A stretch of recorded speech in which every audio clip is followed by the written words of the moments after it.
The modern world is bad. It is inhumane, unfair, and unjust. This is the world of money. It is not for the people. It is for those who produce money, for bankers and financiers. And ordinary people just serve them as attendants. They sweep their palaces. What lies behind the social welfare? Labor. But why does the banker live in 100 and 1,000 times better than worker, than peasant? Why does wildcatter live better? All of them. Do they work harder? It's nonsense. It's ridiculous to say. They do not even produce anything. No material values. But why? Don't you know? Moreover, perhaps you wonder with all sincerity now, reading all of this. Well, banker and worker, simple hard worker like me or my neighbor Johnny? It cannot be compared. Banker is a bank, money, relations, and contacts.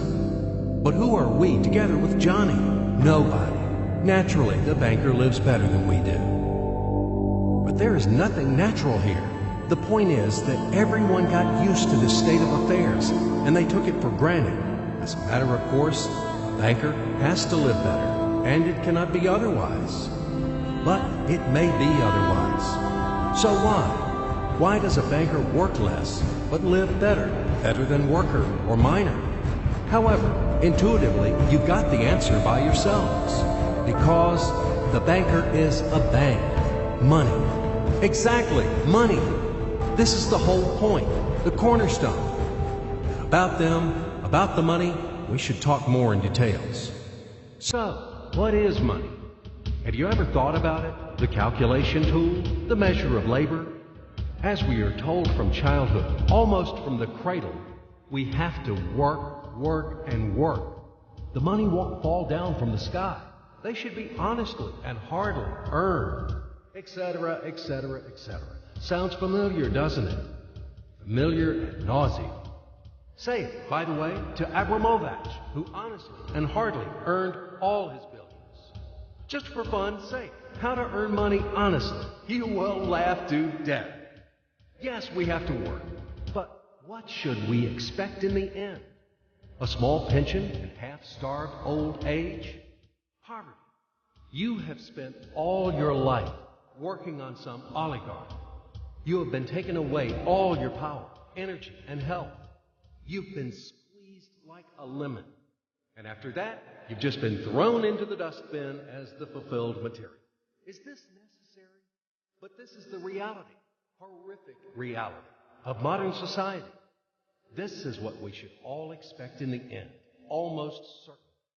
Everything ends up this way for the vast majority of people in today's world, as it ended up for their mothers, fathers, grandmothers, and grandfathers, as it will end up in the present state of affairs for their children and grandchildren, great-grandchildren, then in turn for their children and grandchildren, and so on. The way of the world. Why? All of this is wrong, unfair.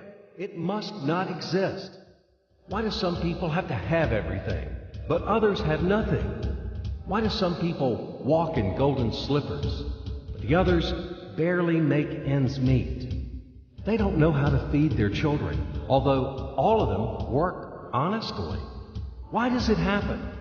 After all, we are the people, the brothers. We are equal, aren't we? Then why? Because there is a lie around us. A huge, continuous, monstrous lie. Do not believe anything that is broadcasted daily on TV by satiated and well-groomed masters of life. And people are not living. And the money is not even a measure of labor. All of this is an insolent and shameless lie. Lie, lie, lie, and lie once again. It is the news which is hung on your ears. Why do they do this? Just to make it easier to manage people. So you are oligarch now, or even an ordinary worthless deputy. Are you equal with others? In what?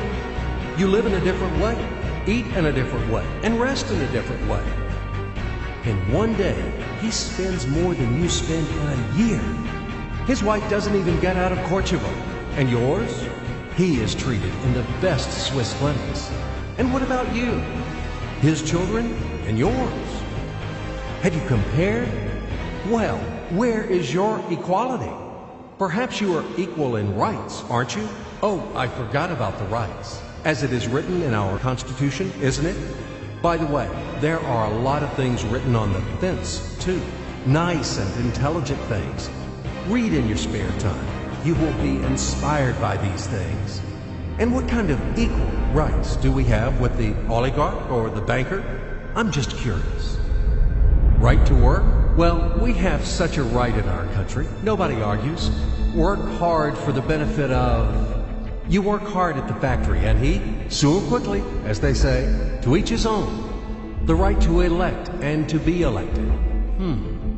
Well, you can elect, of course. You're welcome. Just vote. No matter how people vote, most important, how these votes are counted. And what about to be elected? Are you going to be elected somewhere? Do you have the money for that? Gold reserve for the election campaign? No? So breathe smoothly and relax. Come back to your factory. Continue to work hard. And do not rock the boat. The feast of life is not for you. It is for those who are more equal than you. What else is there? However, it is not the essence. There is no sense for further continuation. I hope everything is already clear. What kind of equal rights you both have, and who are more equal. It is all about universal equality and fraternity. It is figured out, I think. Now we move on to the money. We won't talk about the measure of labor. These are fairy tales for idiots. Money is not any measure of labor. Otherwise, you would live like a lord, or maybe you don't work too much. I don't know. But what is money? Shackles, fetters, chains, durable and unbreakable chains holding the slaves in subjection more reliably than any steel. What are slaves in the 21st century? Do you ask me? What slaves? You and me, all around. You, me, him, her, all of us. We are all slaves, slaves of money. More precisely, we are slaves of those who print the money. We are slaves of our masters. Nothing has been changed at all during these centuries on earth. Oh, ho, ho. We live so far in the slave system. Only outwardly, everything has become more decent, more delicate, and more sophisticated. Our shackles are no longer heavy, rusty, and steel. They are invisible and weightless now. They don't seem to exist. You can go wherever you want. You can do whatever you want. You are free. But in fact, the shackles still exist. And damn, you are not free. Freedom is an illusion. Money, that's the point. Well, where can you go without money? It is not the Stone Age today. You cannot live in a cave. You cannot dress yourself in animal skins. And you cannot hunt for mammoth. And where are they, these damn mammoths? You need a house, clothes, food. And this is all about money, money, money. And once again, money. After all, everything around is just for the money. You cannot make a single step without them. But where do you find the money? That's right, you have to earn them. Do you hear? Clatter of chains, whistling of the whip, and shouting of overseers. Have you ever thought that it is immoral to sell yourself? That it is a kind of prostitution to sell your own strengths, brain, time? What is the difference from selling your own body? Yes, but will you object that people have to work? If everybody would stop doing their jobs, what's going to happen then? We will resettle to the caves again, and we will get dressed in animal skins, won't we? That's right. Everything is right. It is very reasonable, logical, and easy to understand. As ABC, even I understood. That's what I'm talking about. Nothing has been changed at all during all these centuries on earth.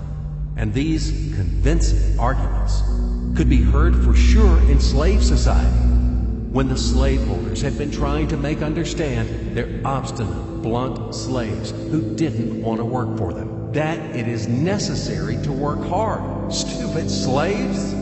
And later, quite recently, in historical times, the landlords told their serfs, after all, if you stop to work, to plow, to sow, and reap, what's going to happen then? Our society will collapse, and we will die of hunger. We will run wild. Yes, it is necessary to work, to create something useful for the society. Otherwise, society will degrade and die. But firstly, we have to work voluntarily, not for a bowl of soup, and not only in order to survive. We have to do what we like to do. And secondly, if something, once it is necessary to work, it is necessary for everyone. All people are equal, aren't they?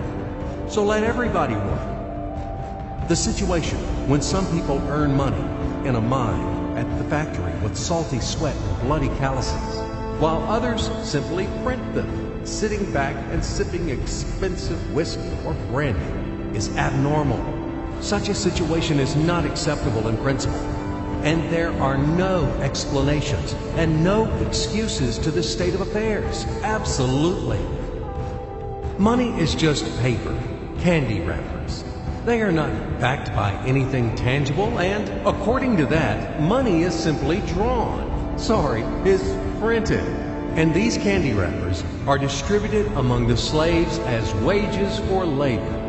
When the slaves are given an extra wrapper, it means their salary is increased, and they are happy. Are you shocked? Alas, c'est la vie. It is our bitter reality. How is the financial world organized? It is a pyramid. The Fed, U.S. Federal Reserve System, is at the top. The Fed prints dollars. How much? As much as it wants. Of course, Fed adheres to some of its own internal rules and regulations. It tries, for example, not to print too many dollars to prevent complete devaluation of the currency, etc., etc. But in principle, Fed can print as many dollars as it wants. At least there are no external limitations for that. Absolutely, the U.S. Fed is guided solely by the reasons of expediency. The lower levels of the global pyramid are the central banks of different countries. All other local national banks are situated on even lower levels. Of course, all of this is slightly simplified, but in general, everything corresponds to reality and reflects overall picture. Why do we need banks? Speaking figuratively, banks play the role of blood vessels in the social organism. Through these vessels, the money, blood, from the heart, the central bank, enters to all its organs.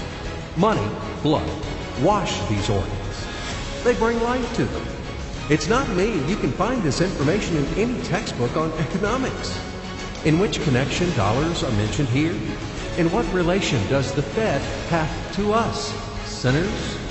The most direct relation to us, I'm telling you. After all, dollar is the global currency. Don't you know this? Let's say Russian Central Bank, one little proud bird, cannot print rubles without permission of U.S. Fed. Absolutely not. As soon as Russia supplies oil and gas to the USA for $1 billion, it is a wagon of colored pieces of paper with pictures of great American presidents. Then, Russian Central Bank will be allowed to print rubles in the amount of $1 billion with a clear conscience. This is the only way. Otherwise, Russia will be expelled from the IMF, and in general, the ruble won't be a freely convertible currency. But let it be. This is the topic for another conversation. Check my site later. Do not get distracted. Let's come back to the pyramid. Well, okay, the blood vessels wash. All of this, of course, is wonderful. But the main question is, why does the banker live better than worker? We still have no answer. So what that he has blood vessel? Shall we give him cash bonus for that or vouchers for enhanced diet? I, for example, build houses or bake bread. It is also very important. Does he work harder than me? No. Then why does he live better? And one small question in addition. I've been working and working like a damned for public benefit from morning to night. But anyway, I can't pay off the loans. And all of my friends are in the same situation. Is this normal? It is obviously wrong and unfair. This is eternal credit bondage. But whom do I owe the money to? I owe money to banks, to these blood vessels, washing all and everything. Fuck them all. I don't need this fucking washing. In short, they make fools of us. That's all. As usual, bankers take advantage of the fact that we, simple hard workers, don't have time to figure out all these tricky schemes. We have to feed our families. That's why they take advantage of this situation and ride on our backs, bastards. So don't tell me about blood vessels. We know these vessels. Just give me the gun and Easy, stay calm. And let's figure this out together, okay? Calmly and slowly. But I warn you that I have to strain your brains. It's not easy to unravel in a couple of minutes those things which have been tangled during the centuries by the best sophisticated minds of mankind. But we will try. At least we will show something visually, something from the life of modern banks. We will demonstrate everything on the live example, so to speak. You'll enjoy. So imagine the following quite unusual situation, and watch my hands. Let it be a Nick and Jane, and let it be a Mr. Smith, a banker of Nick and Jane. They both keep their money in his bank.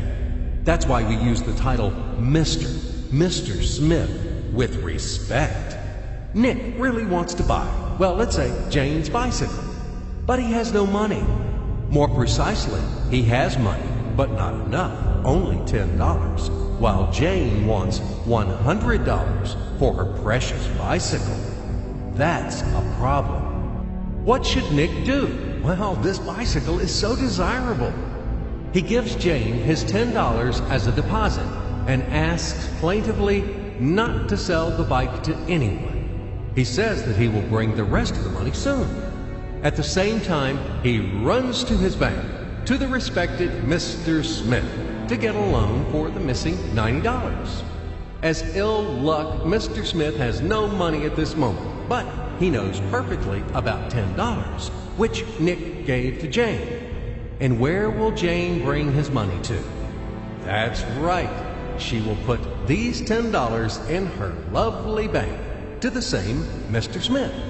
Therefore, Mr. Smith asks Nick to come back tomorrow in the hope that tomorrow he will get these $10. And everything happens this way. The next day, Jane brings $10 to the bank. The bank provides Nick these $10 on credit. Nick immediately gives them to Jane. She again puts them in a bank. The bank again provides Nick these $10 on credit, etc. As long as Nick the fool will gather enough money for the bicycle. Don't you get confused yet? Be patient, I told you. These demons have been trying to confuse you during 1,000 years. These damn economists and financiers. But anyway, we will figure everything out. So what do we have in the end? Nick finally got the bike from Jane. Wow! But at the same time, Nick owes $90 to the bank, Mr. Smith. And the bank, in its turn, owes $100 to Jane. In other words, those $10, which existed initially, have magically turned into $200, $190 of debts plus real $10. But these $10 would also turn into $1,000, even in a million or a billion, if Nick would make a more expensive purchase. In this case, our $10 would make the increasing number of its cycles, circuits from hands to hands. That's it. So, what happens in today's world? SOS! It appears that banks also make money out of thin air and multiply them. Not only Fed can produce money, but banks either. In short, everybody can do this, except you and me. We are not in the business at this celebration of life. I would like to print or draw some money as well. In fact, these banks multiply money without any control. And we're still wondering why the banker lives better. What are naive fools are we? Now it is clear why. The one who produces the money, of course, lives better. But this is not enough. From this moment, poor Nick will never be able to repay his debts owed to the bank. No matter how hard he would work, silly Nick doesn't know it yet. That he's in slavery to the bank, in credit bondage forever, because those $90 which he owes to Mr. Smith do not exist in nature at all. Sly Mr. Smith made his money out of nothing. He created them out of thin air, just one click. And $10 turned into $200. Yes, but you can object reasonably that the bank itself owes $100 to Jane, and it turns out that bank is in credit bondage to Jane, and it won't be able to repay its debts owed to Jane either. So where's the bank's profit? What's the trick? Ha! You ask what the trick is. The trick is in the fact that bank has a lot of such Janes, thousands and millions, and they will never come for their money all at once. If one Jane comes, the bank will return her the money of 10 other depositors. That's it. It means that the bank's debt is dangerous and not burdensome. In fact, bank's debt is virtual. It exists only on the paper or in the computer program. It will never be repaid in reality, only in case a panic hit happens. When frightened depositors suddenly will come for their money all at once. Or maybe, do you know any other reason why banks go bankrupt from time to time? Here's why. Because there are not enough money for all depositors. There is 90% of thin air in the bank vaults. Just a lilac fog. Thus, bank is okay. It blooms and smells. We don't need to worry about it. But our Nick has serious problems now. He has to repay all the debts owed to the bank, completely, with interest and penalties. You know this. He will be forced to take a new credit in order to repay the old one. Then again, the new loan, and again, endlessly, until his death. There is no way out of this credit running knot. It does not exist in principle. That's it. Trap slam. Now Nick is perpetual debtor of bank. He is a slave. From now on, he will work for bank until he dies. But he still won't repay his debts. After his death, his children and grandchildren will work for this bank. They all are future slaves of the bank. More precisely, they are slaves of this monstrous and cannibalistic global financial system, which spawned this ruthless and inhumane mechanism which must be destroyed finally. Financial apocalypse.